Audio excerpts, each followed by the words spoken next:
جو حاملین عرش ہے وہ اللہ سے دعا کرتے ہیں، اے اللہ جو توبہ کرنے والے ہیں ان کی مغفرت فرما، اور جو صراط مستقیم پر چلنے والے ہیں ان کو جنت عطا فرما، اور ان کے اہل خانوں کو اور ان کو جنت میں جمع فرما۔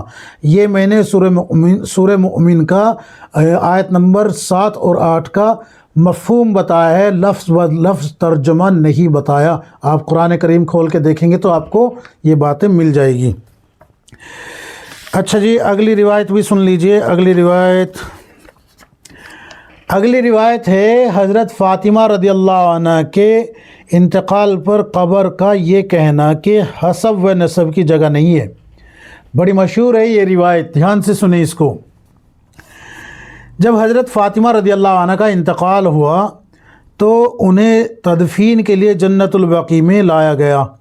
انہیں قبر میں رکھنے سے پہلے حضرت ابو ذر غفاری رضی اللہ عنہ نے قبر سے کہا، اے قبر تو جانتی ہے یہ کون ہے؟ یہ کون آ رہی ہے؟ تو جانتی ہے یہ کون آ رہی ہے؟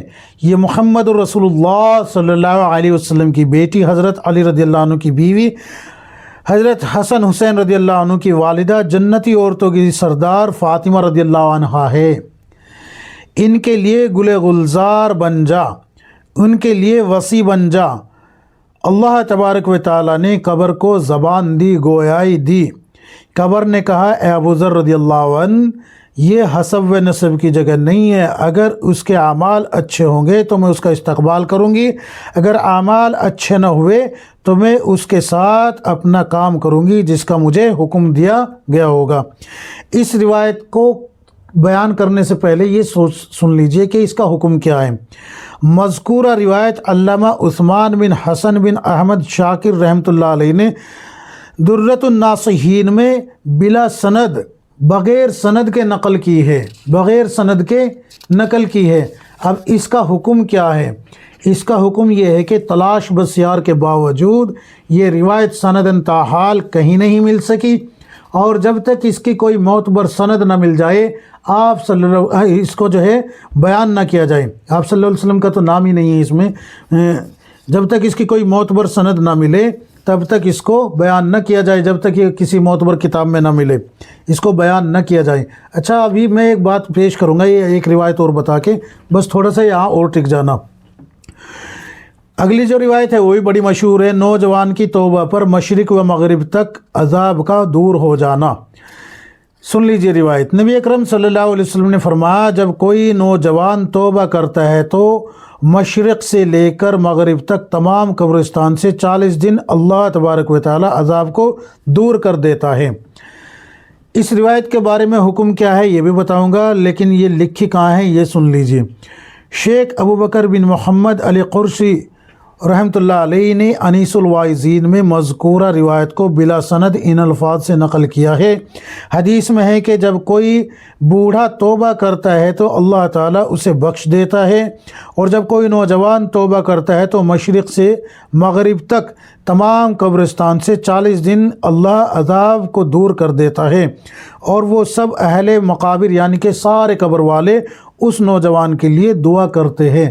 اس روایت کے بارے میں حکم کیا ہے؟ تلاش بسیار کے باوجود مذکورہ روایت سندن تاحال ہمیں کہیں نہیں مل سکی، اور جب تک اس کی کوئی معتبر سند نہ ملے آپ صلی اللہ علیہ وسلم کے انتساب سے بیان کرنا موقوف رکھا جائے، کیونکہ آپ صلی اللہ علیہ وسلم کی جانب صرف ایسا کلام و واقعہ ہی منسوب کیا جا سکتا ہے جو معتبر سندوں سے ثابت ہو۔ اب میں آپ حضرات کو یہاں ایک بات بتا دیتا ہوں۔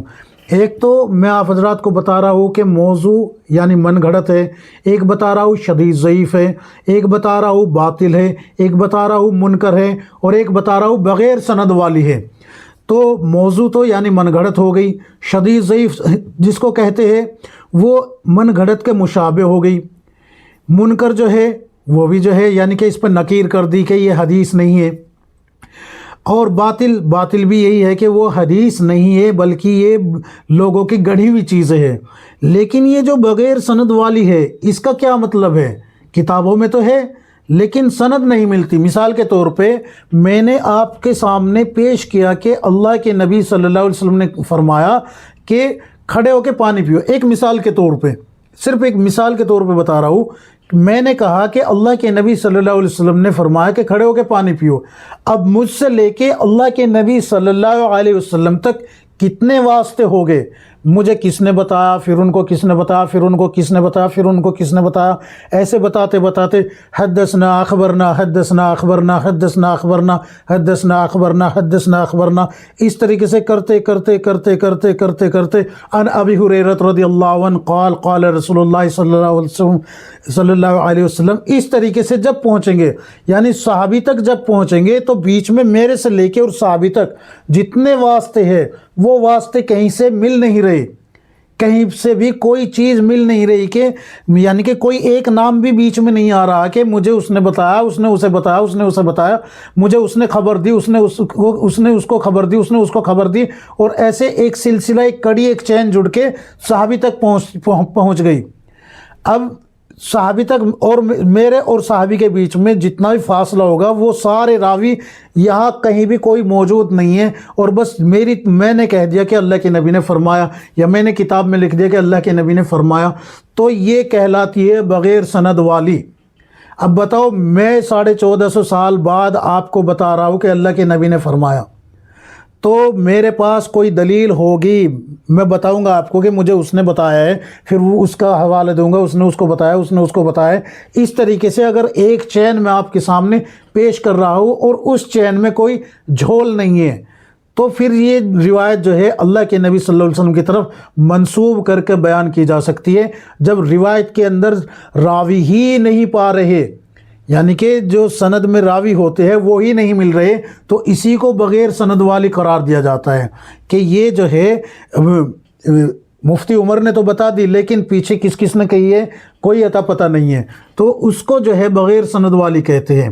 ایسے ہی کسی کتاب میں جیسے کہ بار بار ابھی ذکر آیا انیس الواعظین کا، تو انیس الواعظین میں بغیر سند کے نقل کی ہے، لیکن انیس الواعظین میں کہاں سے نقل کی ہے اس کا کوئی عطا پتہ نہیں ہے۔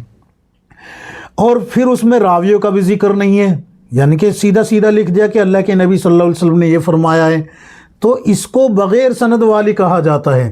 سمجھ میں آ گئی نا بات؟ بہت سارے حضرات کہتے ہیں کہ جی پھر یہ لکھی ہی کیوں ہے، تو بھائی یہ اسی طریقے سے لکھی گئی ہے، اور یہ ابھی جو آپ حضرات کے سامنے پیش کی جا رہی ہے یہ تو اب ترجمہ ہوا ہے، اردو میں اب ترجمہ ہوا ہے، ورنہ موضوعات کی جو کتابیں ہیں سینکڑوں سال پہلے لکھی جا چکی ہے، ان کا ترجمہ اب کیا گیا ہے یہ تاکہ لوگوں کے ہاتھ میں یہ اردو میں کتابیں چلی جائے۔ تو امید ہے کہ یہ بات آپ حضرات کی سمجھ میں آ گئی ہوگی۔ آج تو انشاءاللہ اللہ تبارک و تعالی ہم سب کو کتاب و سنت کے مطابق زندگی گزارنے کی توفیق عطا فرمائے، آمین یا رب العالمین۔